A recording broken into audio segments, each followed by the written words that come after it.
So are we rolling, Tom? We are, yes. Okay. And do you have enough level on Jeanne? She's speaking very quietly. Talk to me, Jeanne. Count to 20. 1, 2, 3, 4, 5, I do. 6. She sounds great. Okay. Okay, good. All right, so we're rolling. Okay, Jeanne, so you were just starting to tell me about your son. Yes, well, in 1976, when he was 16, I kind of accidentally fell upon the fact that he might be gay. And of course, he denied it, and I liked it because he denied it, because I wanted to deny it also. So for many years, that's where I was, in denial.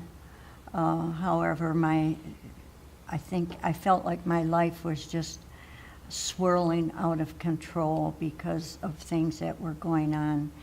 And this went on like that for many years, and I just didn't know where to turn to. So back then, you kind of struggled by yourself. And then in 1987, I found out that he was HIV positive, and of course that, started it all over again. My feeling that my life was out of control because his life was out of control by then. And I had left my church in the early 80s over this issue. And so I went to Fountain Street Church for many years, and one day a group from PFLAG came and talked to people who were interested in the subject. The minister had preached on it and then had this group there. So that's how I found PFLAG. Well, of course, when you go to a group like that, in the beginning you're really frightened because you think, well, maybe I'll see somebody I know and then they'll know and my secret will be out. But I really, it saved my life because I found people who felt the same way I felt. And I heard young people who went there saying the same thing that my son had told me years ago. And I said they just can't all make up the same story. So PFLAG was very good for me. And through the readings, we had a library and reading books. But I think it was more hearing other people's story that, you got to understand that it wasn't a choice, which I had wanted to believe for years. But finally had to recognize that, no, it's like my son had said, he didn't have a choice. And so the, acceptance, that's what it's all about, acceptance. So once I got to that point, then things got better, and it was through my involvement in PFLAG that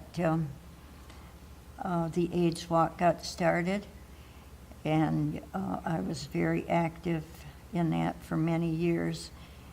And I was active for a few years, probably before the AIDS Walk got started, in LAGPAN, which was a lesbian, gay, political action network, something like that.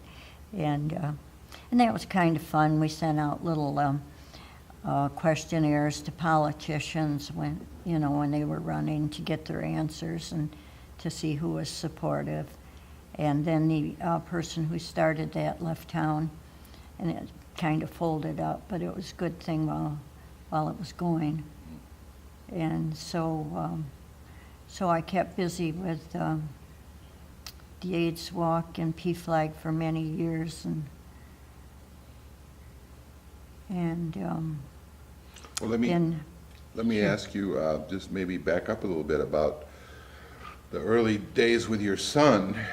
You said he was 17 years old when you had this conversation with him. 16. 16. Mm-hmm. Now, were you living, was your family in Grand Rapids here? Well, there was only him and I, yes. Oh, okay, so his father wasn't, No, his father was never in the picture. and he was an only child? Yes. Oh, okay, good. Yes.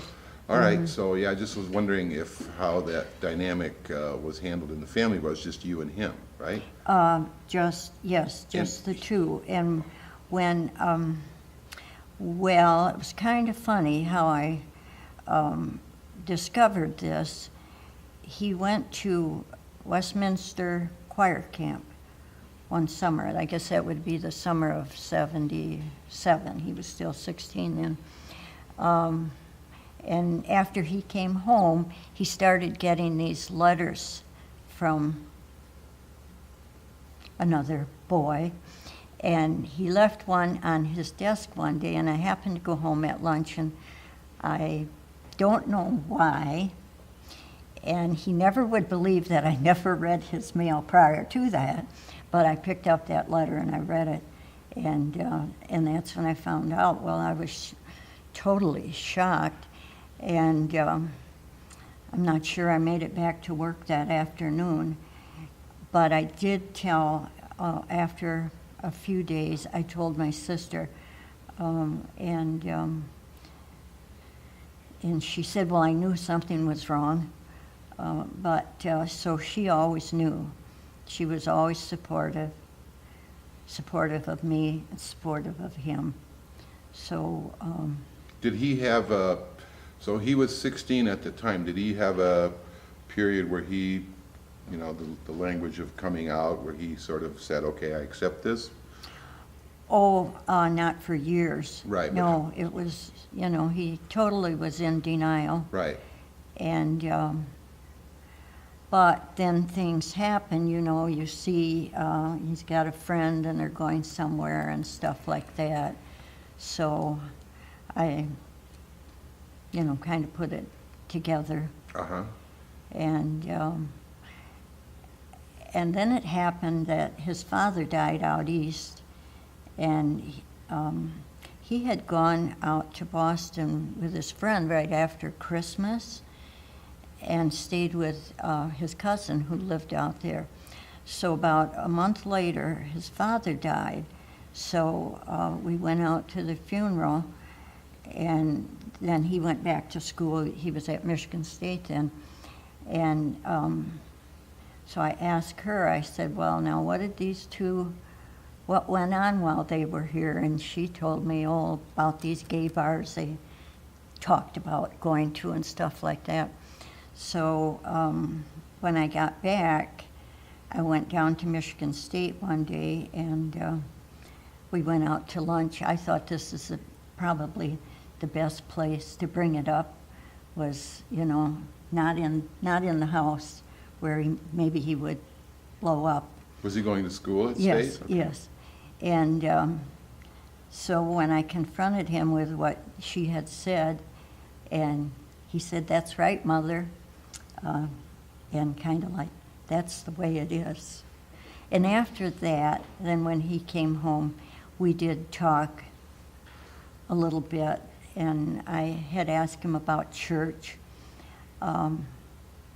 He stopped going to church right after he got out of high school and went down to Michigan State. He never went to church again. And that's when, he would tell me a little more. And he said, well, he didn't go to church because they say I'm a sinner. And that's when I left that church. What church were you a part of? Well, I guess at this point, maybe I shouldn't say, because Okay. I'm back there. Oh, okay. And Has I'm their okay with attitude it now. changed at all Yes, in that church? Yes, Okay. very definitely. Would they consider themselves as sort of an open and accepting church Yes, at this point? they definitely are. Okay. But at that time in the early 80s, and I never knew, and because I never asked, who gave you that message? Who said that to you?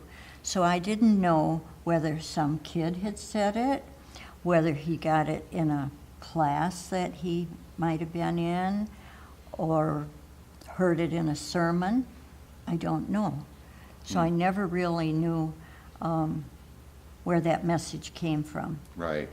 So when you were finally having those conversations, did he reveal anything about in his earlier time that he was struggling with this and that the kids at school that he was struggling with? No, he never really said anything, but from his actions, when I recollected some things that he did, I kind of felt that's because he was struggling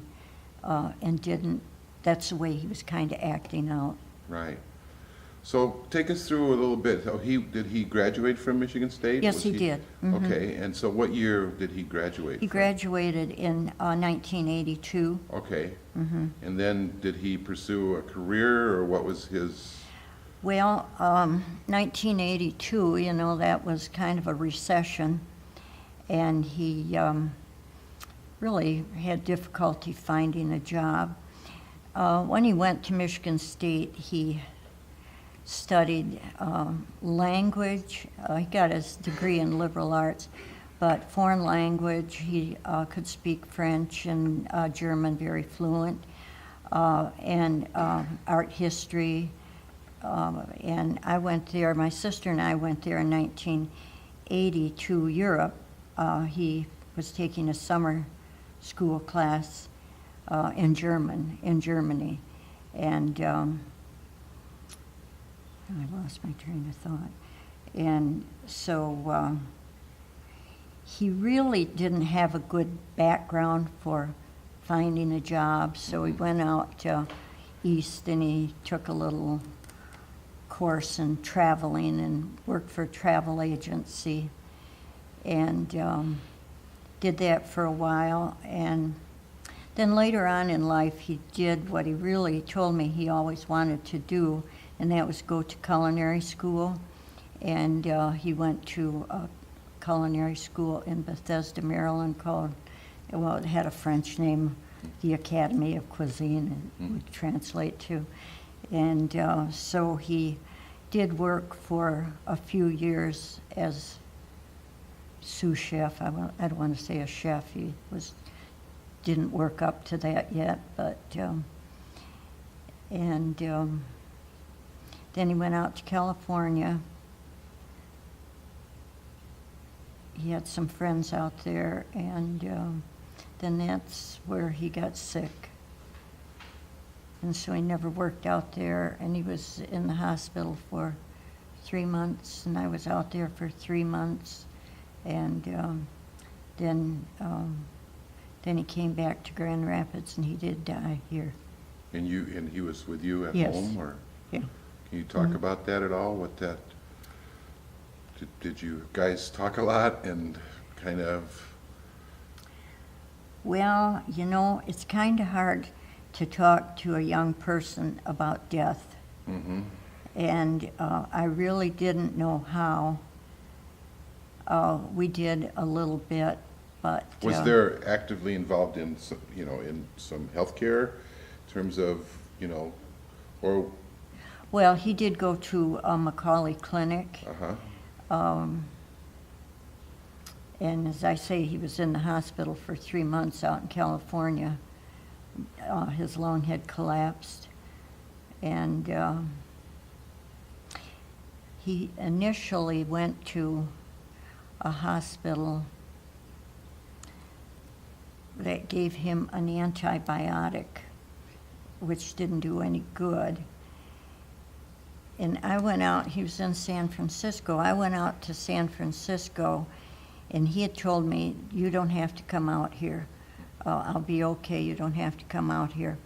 So I went to my friend's house there, and the next morning, before I had the opportunity to call him, my sister called and said that he had called home, and we were living together at that point, and we still are. That he had called and said he was going down to LA.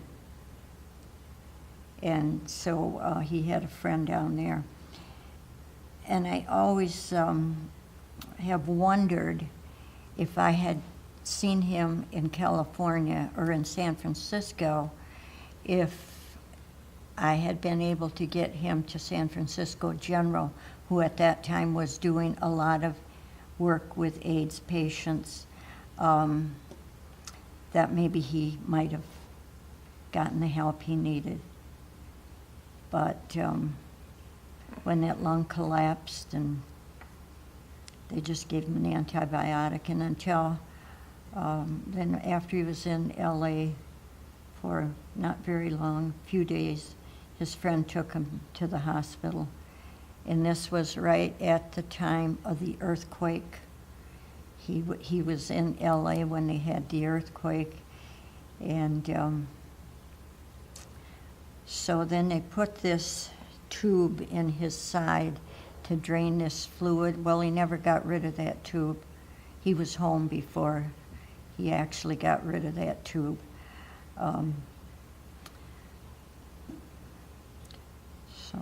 So once he came home, there wasn't any more hospitals. It was just, he was just kind of there, and you. Well, he went up to Macaulay Clinic, but. Where's that? Well, that was the clinic for AIDS patients. Here in West Here Michigan? in town, yes. Okay. It was operated by St. Mary's. And they had about 4 doctors down there. And he went there, and they did, tests when they needed it and gave him medication, but ultimately just said, well, just got to put him under hospice. And he was on hospice for 1 month to the day. Wow. Or less. So that must have been a very difficult time for both of you. Yeah. Was this a period when, how did you feel because there was so much going on socially about the AIDS stigma, and people, such, misinformation about that you could catch it, or, Well, sure. and then it was also the religious side of this was God's punishment, and how were you handling some of that stuff? Because I did have support. I had my people from PFLAG, and I had people from the AIDS Walk. So I had support. It wasn't easy, but I had a lot of time to get used to it. Not that helps in the end, but he knew he had been HIV positive for 13 years and never took any drugs.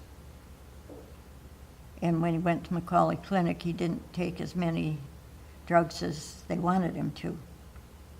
But he did, and I think he had a few drugs out in California probably too. But there they were just mostly concerned with that fluid in his lungs that just kept coming Right. and coming and coming. Can you talk a little bit about the kind of support that PFLAG gave you? What did that look like? Well, it's just having people who are understanding. I think that's the best way. They were there for you if you needed anything. They helped you, things like that. Were there other people at that time that you were aware of that were going through the same thing in terms of the illness that people were talking about, and also the similar struggles as far as the health? Well, I certainly by that time was aware of, other people who had the virus or had AIDS at that time. And I was connected to the AIDS Resource Center, and I had people that I knew around town, who supported us, who were all supportive. But the stigma was still there. And I never, the first year we had the AIDS Walk, and people would say, well, why are you doing this? And I would just say, well, I just feel it's something that has to be done. It's time that we were doing it in Grand Rapids. They're doing it all over. And that was my answer. Because I was not going to say, my son has AIDS. He was still living. I didn't feel it was my job to out him. It didn't really matter in Grand Rapids because he had been gone for a long time now. He had no friends here anymore to speak of. And but the second year of the AIDS walk, he died the Sunday before. And then I felt I had that right.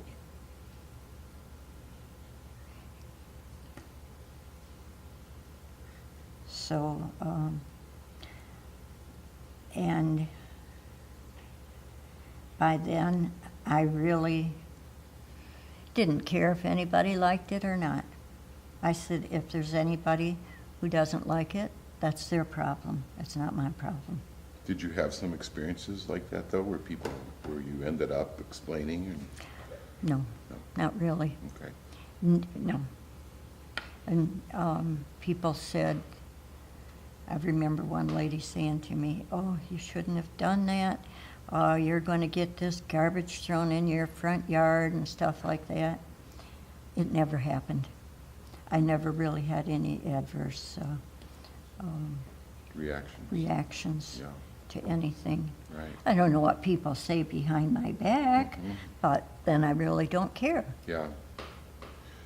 So not to beleaguer the point, but when the church leaving thing was while your son was still, before the HIV, that you felt that church Yes. had a pretty negative attitude. Mhm, And right. you just didn't want to participate Right. in that anymore. And so you joined Fountain Street Church, right? Yeah. Which was Mhm. more of an open Right. community Mhm. there, right? Mhm. Okay, so. And it was a good move. Yeah. It was a very good move because it was because of that move that I found PFLAG, first of all, and that I learned that it's okay. It's okay to be gay. It's okay, So it was a good move. Probably without that, I wouldn't have started the AIDS walk. I might have gone to PFLAG, but I might not have done the AIDS walk that put me really out in the spotlight. So you were the founder of the AIDS Yeah, Walk then? co-founder. Tell that story. How did that start for you? Well, actually, it was a PFLAG thing, and this one couple who we were all on the board. We had a little board, and they had gone to Seattle, I believe, and participated in an AIDS walk there, and came back and said, well, we think that, maybe it would be nice to have, participated in AIDS walk. Maybe it would be nice to have an AIDS walk in Grand Rapids. However, they were too busy and thought somebody else might be willing to do it. And so I said, yeah, I'm willing to do it. I was anxious to do it. And we thought in the beginning, maybe we'll get 50 people, maybe we'll just get people from PFLAG. But as we got started, we realized that this is going to snowball, and it's going to be more than just PFLAG. And more than 50 people, because by that time we had, we were getting into it and getting people wanting pledge sheets, and so we saw, well, it's going to be bigger than what we thought. And it was, right? Yeah. What was the date of that first AIDS? September 25, 1993. Any negative backlash kind of stuff from that? What was the walk like? Where did it start? How long was it? And I think it was, how many kilometers? I brought a thing here that might see. I think it was 3 point kilometers, or maybe it was 3.5 miles. It started at Calder Plaza, and it ended at Calder Plaza. And we got a proclamation from the mayor. Who was the mayor at the time? Was it Logie, Mayor Logie. Mm-hmm. But no heckling along the way, people, any negative experiences from? No, I can't recall that there was. Did you expect some? Well, we talked about it, that there was a possibility. But, no, I don't believe there was. I don't recall. If there was, it was very negligible. But no, I don't really recall. We thought maybe somebody will throw a brick or something. But Right. Well, that's good. No bricks. Right. And No so garbage. the purpose of the walk was to, To raise money, and it was set up to raise money for local organizations. It was to stay right here in Grand Rapids, and the recipients that year, and for the first couple of years, were the AIDS Resource Center, AIDS Pastoral Care Network, Hospice, and Macaulay Clinic. And we raised $52,000. And of that, I think we gave out probably about 40. amazing. 35 to 40. It was amazing at the time because I believe that was the most money that had ever been raised for AIDS in Grand Rapids. Otherwise, they'd had a little concert here and that type of thing that, raised a few dollars, but not a huge amount, and that was a huge amount. Right. And Yeah. has it continued? It's still going, to my knowledge. It was as of last September. Okay. I don't know anything about it, however. Well, just speaking about the present, what's your take on how things are now as far as if you could picture you or your son or other people in the LGBT community today, would you think it's gotten better for them? Oh, I think it's much better. I don't think it's necessarily good, but I think things have improved over the years. There've been TV shows that had gays. Churches have become more accepting. Back when I went to PFLAG, there really was you didn't want to go to church and talk to a minister, only at Fountain Street. But I think it's easier, but it's still hard. People still would like to discriminate. They would like to say, no, I don't want to rent my apartment to 2 guys or 2 girls.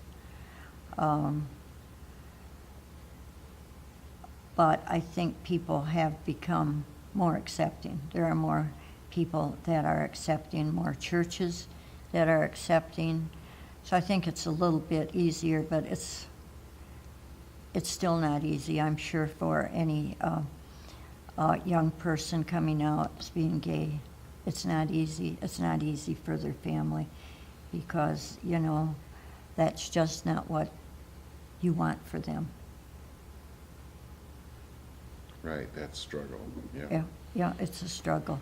Yeah, well, considering, recently the Holland ordinance that didn't pass, right, does seem to be an element in this community and has for years of activism against.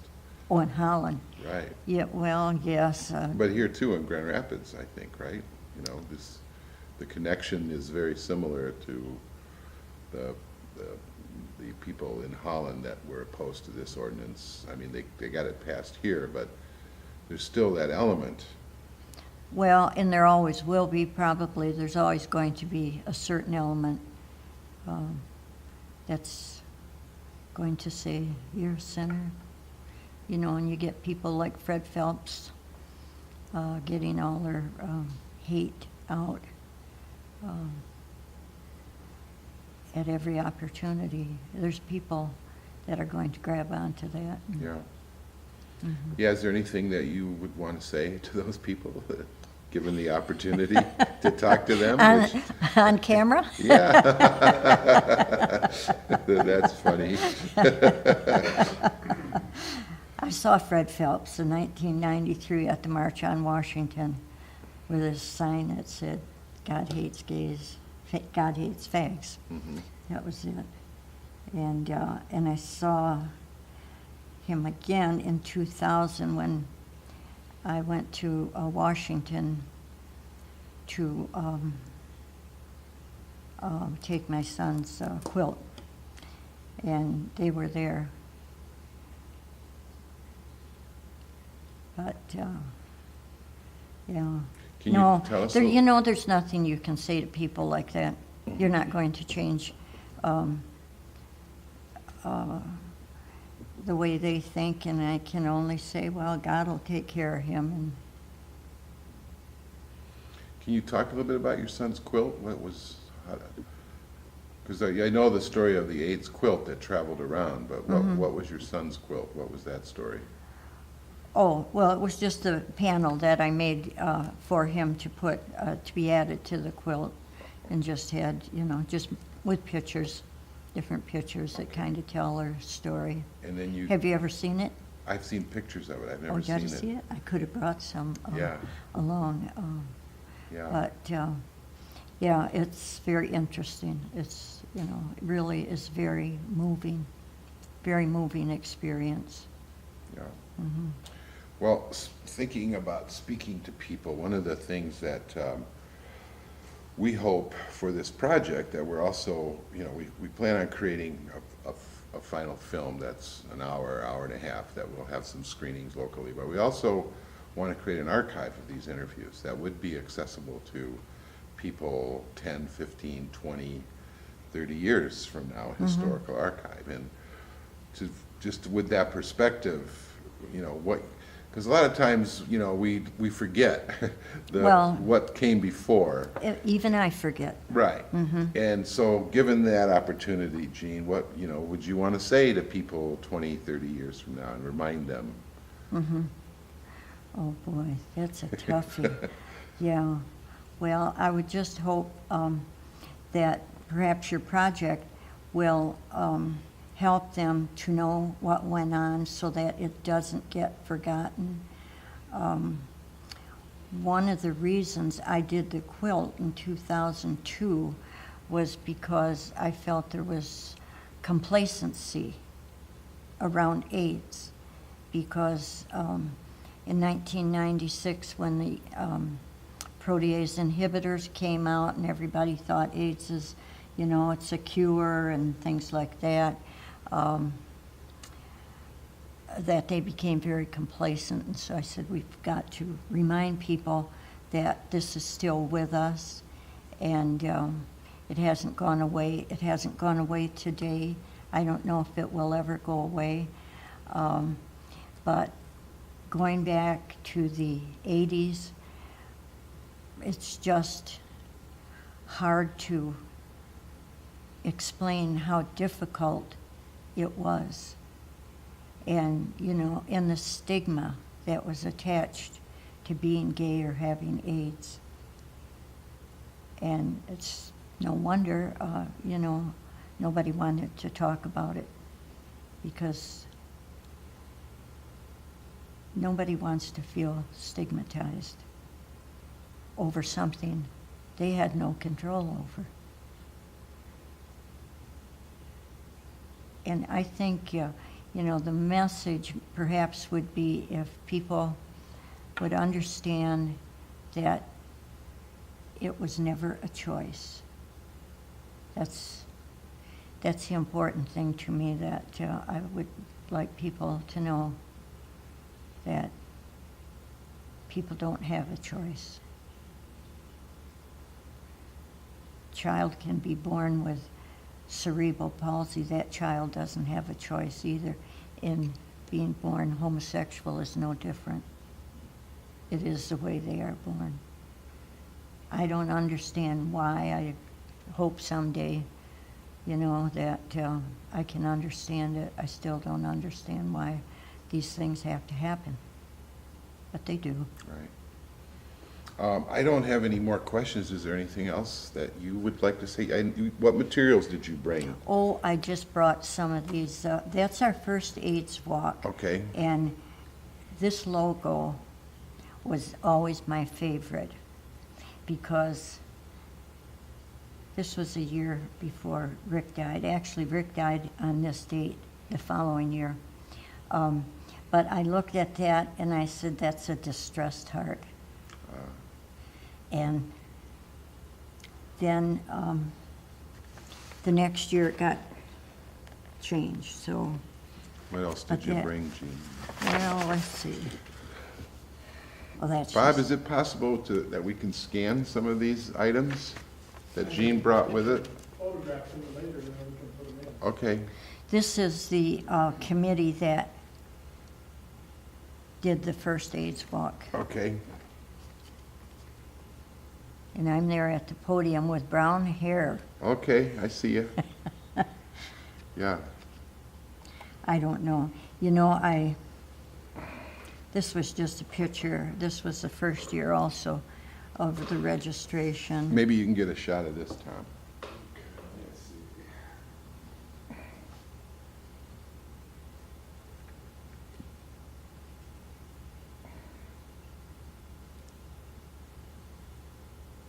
Yep, Okay, you got it? yep. And is this Rick here, a picture This of Rick? is, yeah, Can I hold Sure. that up? It's a nice photo. Let's see. I'm gonna get my thumbs in it, right? Yeah. Maybe if you, Well, hold it up, hold the top of the ribbon. okay, There you go. just like that, huh? You get it without your thumb, yeah. Okay. Yes. Got it? Okay. I don't know if those are of much Wow, interest. these are nice, yeah. We'd love to, can we scan these, Bob? Or what do you suggest? I like Oh, these. here- Oh, this is in Washington, yeah. Yeah, that's in, yeah. All right, I'm gonna You can stop tape. stop there. Do you have